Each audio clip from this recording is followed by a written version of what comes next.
Hi, everyone. Thank you so much for being here. This is Healing Overflow, and I'm Dr. Toy. Hey, listen, y'all, I have a guest today that really, I'm going to read her bio, but it should say phenomenal woman. Seriously. Her name is Valerie Dixon. She was born and raised in Pittsburgh, Pennsylvania, in the historic Hill District. Then she moved to East Liberty, where she was a graduate of Westinghouse High School.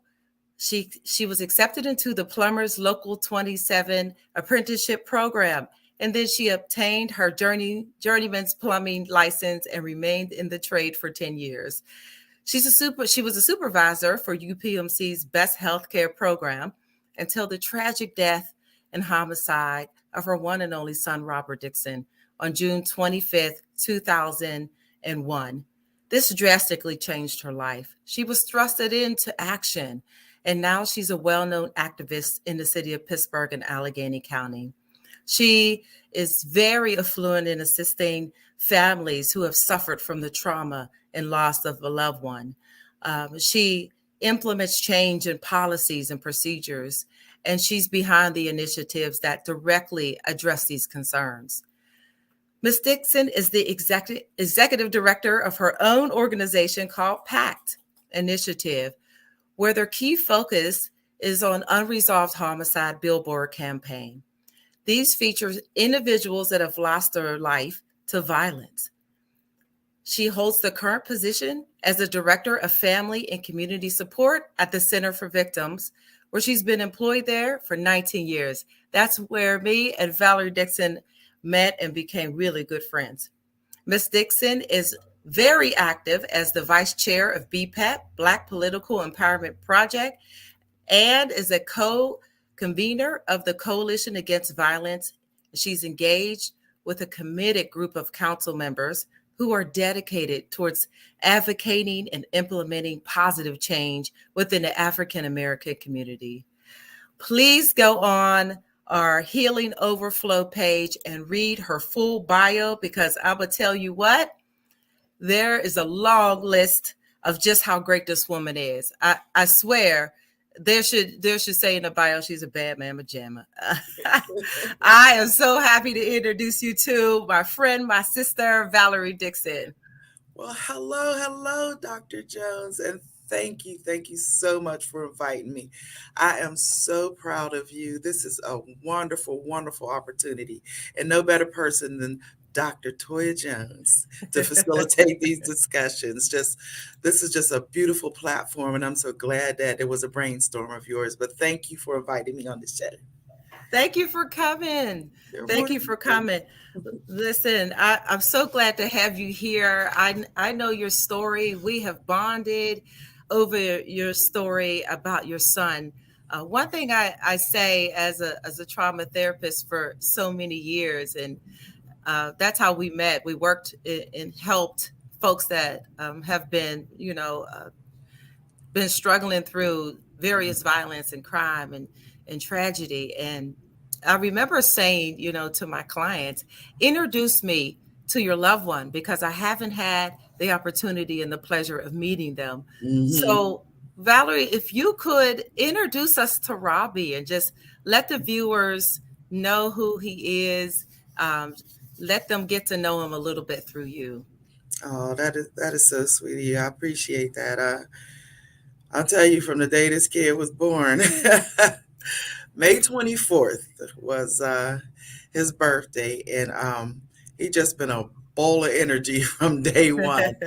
And one of the things about him, sometimes I used to always think, who am I in life? And, I have no, direction, no meaning or anything until I had that kid. It was like he just brought so much out of me, and he just showed me what the beauty of life really is. But one of the things what was his pure joy was football, playing football. And it wasn't initially.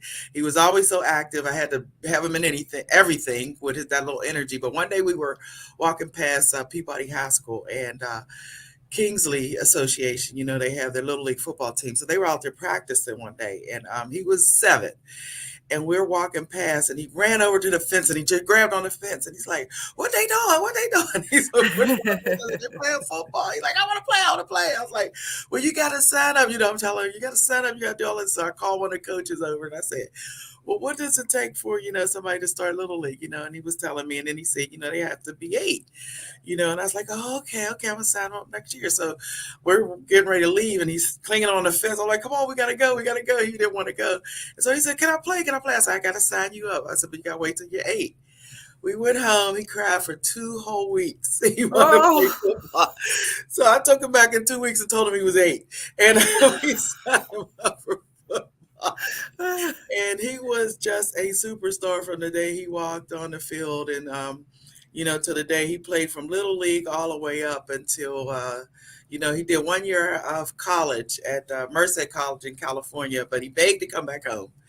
He begged to come back home, and during those years, he got awards. He had lunch with the mayor. He was like that high scout. And I always tell people that GPA is so important. You got to go to school, got to go to class, and you got to keep your grades up. And those are some of the things that kind of hindered those next steps. But he was like still Mr. Superstar in the community. But when he went to college in California, and he begged for 1 year to come home, he called me every day. I had to get a 1-800 number. My phone bill was so high. And we brought him back home. And he actually had an interview with Walt Harris and Joe Walton of Pitt and Robert Morris, and they were, saying, if he went to like a junior college for a year or two, they'll look at him then. And, he was just so disappointed in that. But he ended up with a friend who was in Atlanta. And at the time, Bishop Eddie Long, before the scandal, he had a program, a buddy buddy program, that you could go and practice with the Atlanta Falcons, show them your stuff during summer camp. And he showed them some footage of my son, and they wanted him to come down, and they sent up for a plane ticket, and he was supposed to go down in 2 weeks. And unfortunately, someone in the community that just didn't want to see him rise to what was intended for him to do, decided to, take his life. And on June 25th, 2001, that actually happened. And, Wow. in that tragedy, you just wonder what you're going to do with yourself, with your life. It's just so overwhelming, and that energy that he had for life, that zest that he had, it Mhm. just compelled me, to keep using that energy and that drive and try to help others, that have lost a loved one to violence. And, how do you channel that grief and that loss, and I had to figure out a way, because even in finding out or trying to find out who killed my son, I knew no matter what happened, I still had to figure out a way, how would I live without him in my life. That was going to be Right. consistent. Everything else was what's going to happen to the guy that did it. So I didn't want to Mhm. focus on all that. I was like, how do I focus on, channeling my pain and loss and grief? And he was my only child and didn't have any kids or children. I never had a chance to be a grandmother. All the things that was taken away from me was overwhelming. But in that loss and trying to find out justice, I didn't realize how many families were living that life and never had the opportunity for justice, for healing, for wellness, because usually it's like, find out who did it first and then I'll work on my healing and my wellness, putting their eggs all in one basket. And that doesn't work. It's like you got to dive in that wellness and healing first, because Right. that's going to be consistent in your life. And how do you do that? And I found a way to do that. So by the time I got to trial, I was like, whatever happened at the outcome of the trial, I've already started to work on some welling and some healness and wellness. And that journey, of course, in that journey, I met advocates from the Center for Victims that helped me get through the court process. We found out who did it. We within a month, we went to trial within a year. But that whole journey, I was learning things through the advocates of the Center for Victims about healing and wellness and how you channel your grief. And I started my own organization, the Pact Initiative, Prevent Another Crime Today, that had these unsolved homicide billboards that featured a family member that lost their loved one to violence, and the families were engaged in that process.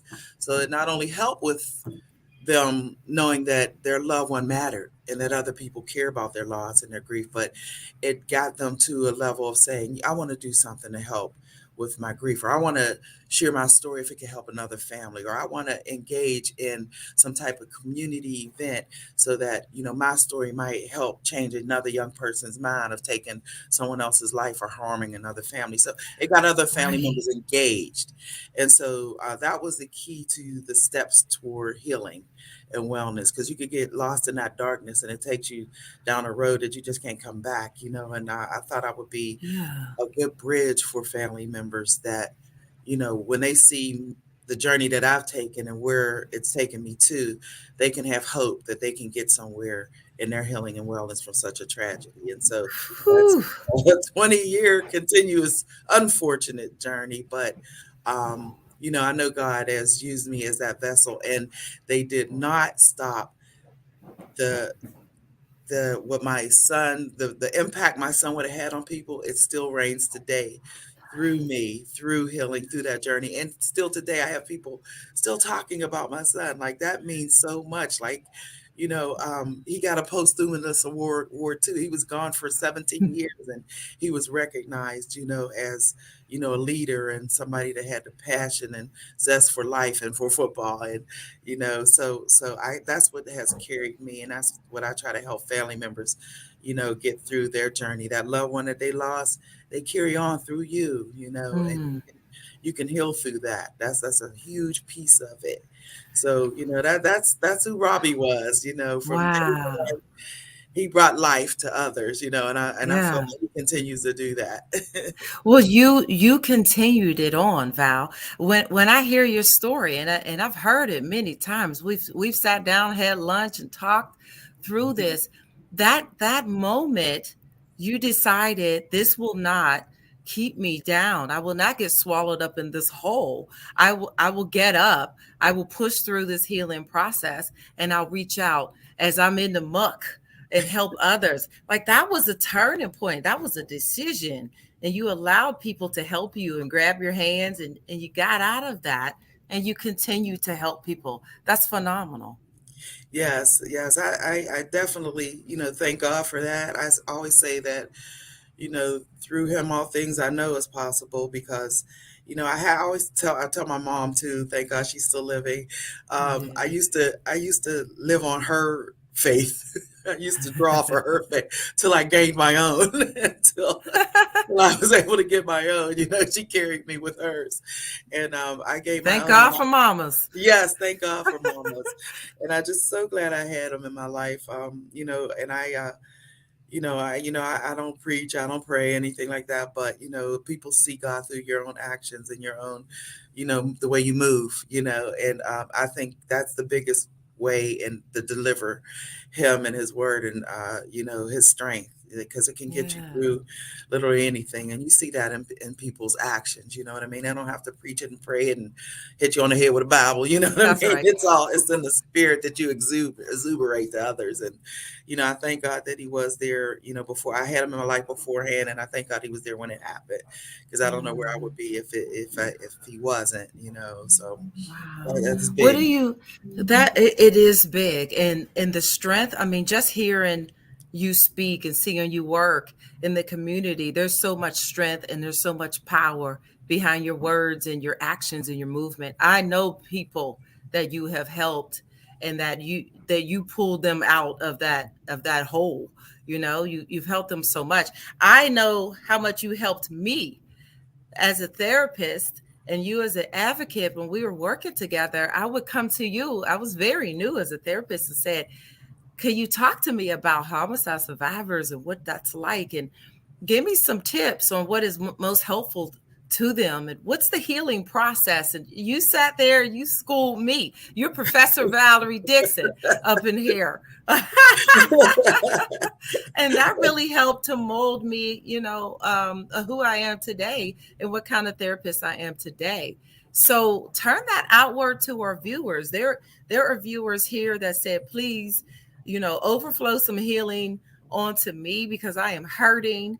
I'm in the Mm, hole. I'm in the quicksand. I can't seem to get out of it, and I'm yes. struggling here. Give me some tips.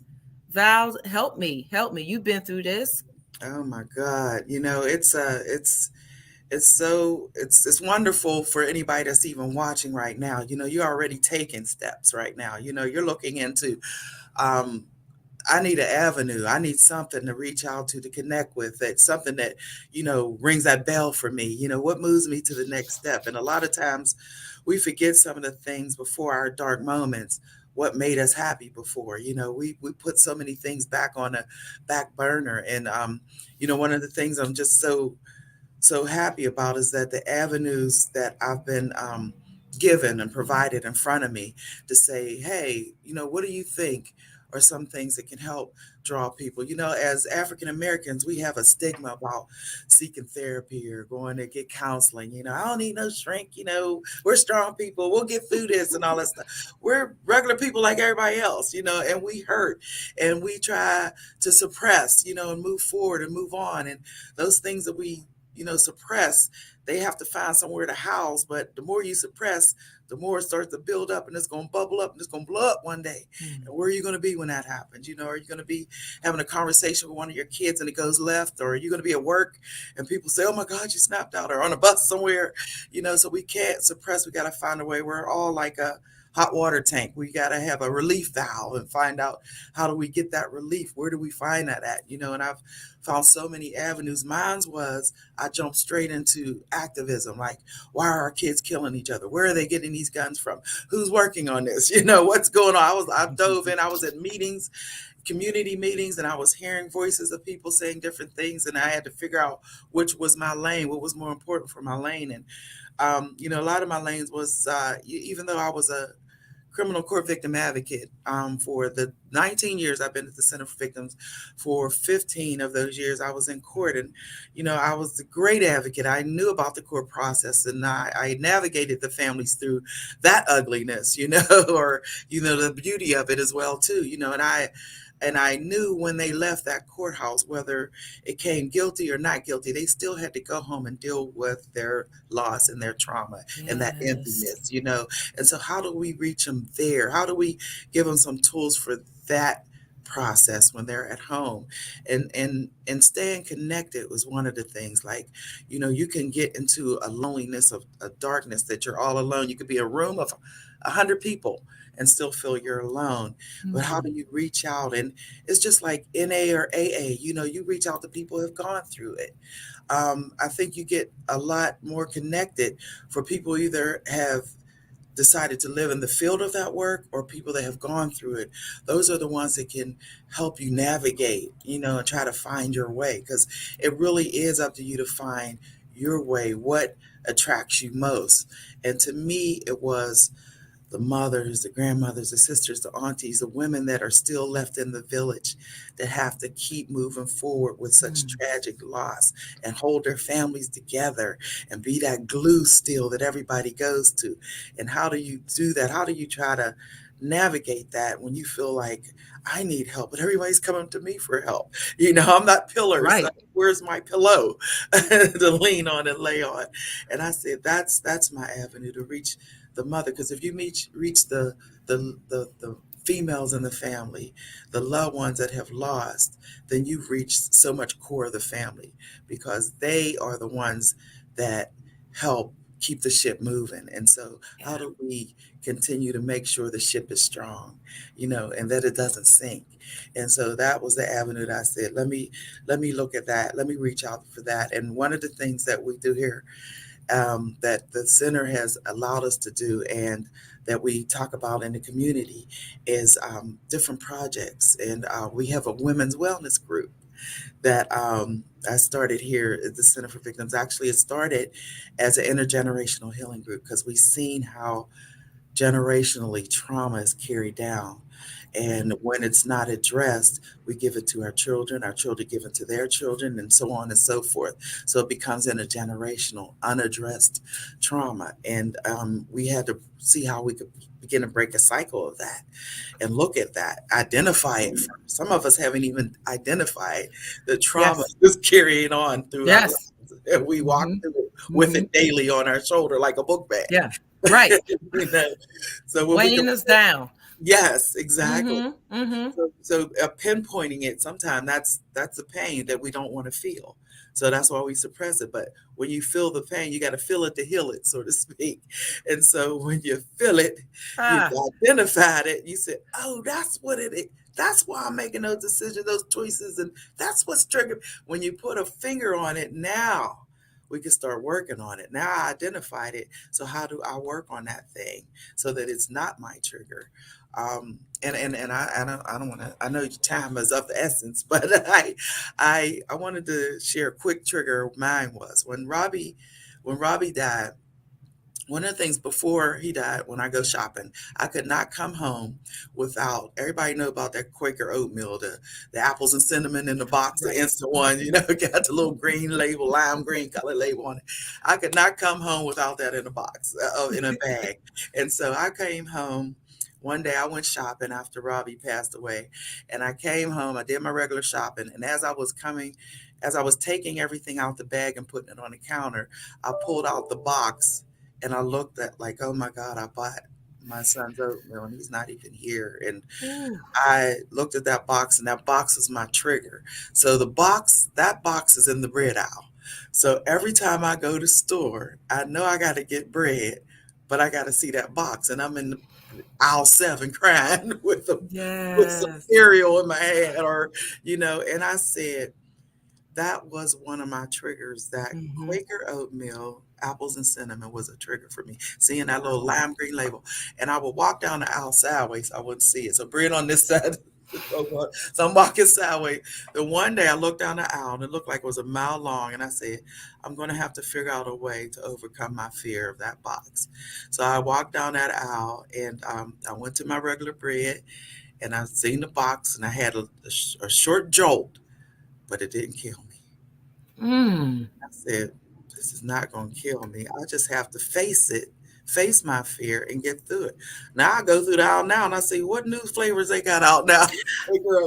I got new flavor out now. Was, and So I, some healing has yeah, taken place. Yes. Let yes, me, I I just, had to face my own fear. yes, So let me that, explain for the viewers. Valerie's talking about healings, and when you've gone through a traumatic event and a situation like losing your son and your loved one, those triggers come through your five senses. And so things like your sight, your smell, your taste, your hearing, your touch can trigger memories. So I really can appreciate you saying something as simple as a Quaker oatmeal instant oatmeal box. I know what they are. They're in my house. My kids devour them.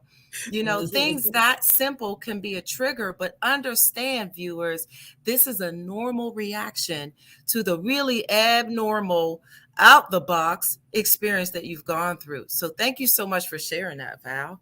oh, you're more than welcome. You're more than welcome. And I love what you shared about the five senses because some people don't connect it. That's where we receive all our information and our brain processes. So whenever you were traumatized or whatever incident it was or event, there was one of those five senses that's going to draw you back to that event and start those triggers happening. And it's a physical reaction as well, an emotional, psychological. So you can go through a whole gamut of feelings and emotions and not know why. But if you could tie it back to your trauma, you identify, oh, well, that's what's making me go there. I never put the two and two together. So that's Mhm. very, very powerful. And thank you for even, sharing that. I definitely Uh, did. That's awesome. A lot of times that's what folks do, healers. I don't always say therapists, but there's healers that come in all kind of different ways, coaches and religious figures and group leaders, all sorts of things. Healing comes in all kind of ways. But one tool is art. And I'm one that I use art. I'm not an artist. I draw a stick figure. Y'all can't tell me it is not the best looking thing in the world, but but there are art groups and there are folks that lead art groups for healing purposes. And I know that you have used this tool and you continue to use this tool to help others to heal. Could you talk to the viewers about what you're doing and how it's really just helping others to heal? Yeah, well, one of the things in our wellness group, and I contribute bringing the idea to the table. Stephanie Christner, she's a director of our clinical team here. Uh, she brought the idea, the concept of kintsugi. And kintsugi, Kintsugi, kintsugi is a Japanese, it's a Japanese art of healing. And what they use, kintsugi is kind of the phrase for golden journey or golden repair. Ooh. And so what they do, it's like mending something that's broken with something that's beautiful. And you utilize, gold or silver or platinum with something to pull back together the brokenness of something.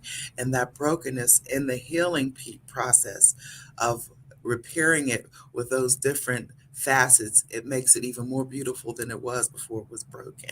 So you still see the brokenness, but the healing of that brokenness makes you even more whole and more beautiful than you ever were. That And is so, so nice. oh my goodness, it's been a journey. So it's like it started to be a 6 week. We said we're going to do the six week process, but it ended up being more weeks than that because the conversation around it is the healing journey that people take on it. And so, Mhm. if I could do a couple of visuals for your Yes. audience, I want to share how we kind of begin everything. And so, Kintsugi starts out, how we're doing it here is we have these beautiful bowls that we select. And so we have different types of bowls that we have our our clients come in and pick a bowl of whatever their color is, whatever they feel they connect with, either the lines on the bowl or the design with inside of the bowl, whatever draw them to that particular bowl. They can pick whatever bowl they like. And once they select the bowl, we ask them to select a cloth. And the cloth can be of any color, any design. We have several different cloths that we offer our clients to choose that they're going to wrap their bowl in. And so when they initially select their bowl, we ask them why they select that particular bowl, and describe, what you seen or what you felt when you selected that bowl. And we do the same with the cloth that they select. We have a discussion of why they decided to pick that particular cloth. And so once we have that discussion and bring up some different topics of why they selected that cloth, and we discuss a few things, then they get to wrap that bowl up. So when they wrap their particular bowl up, we ask them to wrap the bowl up. I'm going to show you another visual. So they wrap the bowl up in a cloth. We just have it in a plastic bag because everybody's is the individualized as we put it up and when they come back to the session. So they wrap it up in a cloth, and yes, we actually give them a small hammer. Little cute small hammer. Don't go get your husband's industrialized hammer at home. A little small hammer. They could use either side of it. But we ask them to tap their bowl a couple times. Give it a few taps. I mean, we've had a couple that actually pulverized their bowl. And if that's where they were, then that's what they needed to do. But we wanted to just have them tap the bowl in a couple areas that they like, however they like to do it, and tap the bowl because the discussion is once they have tapped the bowl, we ask them to open up their cloth again. You open your cloth back up. And once they open the cloth up, they have all these different pieces in the bowl. We ask them as they unveil the cloth, keep the pieces in the bowl and just look at those pieces, those broken pieces, those pieces of brokenness. What do those pieces? How do they relate to any parts of your brokenness? Are there any pieces that relate, and why do they relate? Did you look at the big piece and say I could relate to this piece because of A, B, or C? The small piece, let me even share. We have some, as you see in the bottom of this, usually when you break some, you see a lot of little crumbs. Well, we had one client, she couldn't take the little crumbs. She wanted to get rid of all the little crumbs and just keep her big solid pieces. And that was fine. And we had a discussion on why she felt she needed to do that. What did those little tiny crumbs in the corner, what did those little crumbs indicate to her? Where did that take her in her thoughts about her life, about her journey in life. And we discuss each little piece that you're looking at in your bowl. And then we share with the group. At that time, we're going to put our bowls back together. We're going to mold back together our brokenness, but we're going to mold it in beauty. Because once we've shared it and we have talked about it, we have put it out there, now it's time for some healing. And putting our bowl back together is that healing process. And so, in that healing, what we utilize in the healing, now we get, and before we actually do get started, I did want to say you definitely have to use a tablecloth. Put the tablecloth on because it gets a little messy. Being broken is not pretty, and so we connect with that, and then we also give everybody an apron because we're going to be using some glue, some spackle, whatever it takes to try to put your brokenness back together. And so we actually hand out our aprons for everybody and our little tablecloth so that we make sure, we have some ladies coming from the gym or coming from an event. We don't want them to mess up their nice little outfits. And so, and so we give them all the little tools that they need. And we start out with different type of epoxies or glue. And so when we utilize the epoxy glue, they could use whatever ones they would like. And then we also have these clamps that we use. And so the clamps help them put the bowl back together. We have the large clamps. We have our little small clamps that we use so they can clamp their bowls back together. And I'm going to show you a little bit of what that looks like. And we actually start with some tape because sometimes the tape is better than the clamps. And that was a discussion that even came up as we started to talk about our healing and our wellness process because with our eyes, we thought the clamps would work better. Oh, clamps, tape and clamps. Well, I'd rather use a clamp than a tape. Tape's not going to put my bowl back together. That's tape. So when they start using the clamps and the bowls start falling apart, they wasn't sticking and staying together. One of our clients, they used the tape, and the tape held better than the clamp. So the visual that we think is best sometimes is not, and sometimes it's the second choice that we actually make. And so what I'm going to share is my particular bowl. So my particular bowl, I picked this lovely design, okay, leopard, whatever it might be. I love this design. I love the smallness of the bowl. And one of the things in my discussion is you see my little hole there that's still there? Those were like little tiny pieces of my brokenness. And I thought that was very poignant because I try to put things back in perspective in my life, but there are things that just don't work and they seep through that little hole. And I try to get them and try to hold them and put them back in there, and it never works. So that's me always trying to fix something that's just really some things just can't be fixed, and I have to accept that. So that hole is kind of a representation to me, is that some things just can't be fixed, okay? And sometimes you just got to let go. And my clamp here is a representation. Now I had several clamps on here, and it took a minute for me to take my clamps off. So, in my journey is sharing my brokenness. You see, I still have this one clamp I can't just let go yet. I might, maybe our next session, be ready to let go of that clamp, but I have a hard time of letting go of some things, and sometimes I need to be made aware of that.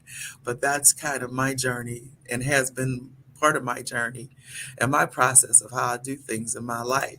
And so it was just truly a representation of me and how I move through life. And so when we come to each session, we each pull out our bowl, no matter what state it's in. If we just broke it and it's still wrapped and we put the name on it for someone, we put their little name on it. They come back and they, get their little plate or their bowl, and they go back and they get their glue. We have actual glue. Crystal. We chose gold, so we have gold glitter glue, and then we have like just the gold glitter that we use on our regular glue, and we utilize that in the pieces that we put together with our glue our epoxy or whatever it might be. And then we shake it out. And mind you, we have sparkle glue all over the place. I do have to vacuum. Make sure you got a vacuum.